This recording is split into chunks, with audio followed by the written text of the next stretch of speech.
there is a central government scheme for providing street food, and as far as Vasco is concerned, there is an area which is adjacent to the children park which has earmarked by the municipality for the purpose of setting up of this street food area, and that work was going on. The work is in fact completed. The work is completed by G Suda.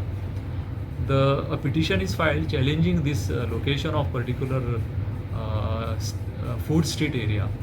The claim of the party or the petitioner is that it is not permitted in this area. So the court has said that we want to look into it. Now the work is already completed. As far as allotment of this area is concerned, but the court has said that it is not to be allotted to anybody as of now.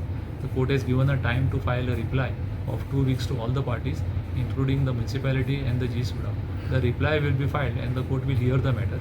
However, till then, no allotment will happen in this area. It was supposed to be allotted to the private party?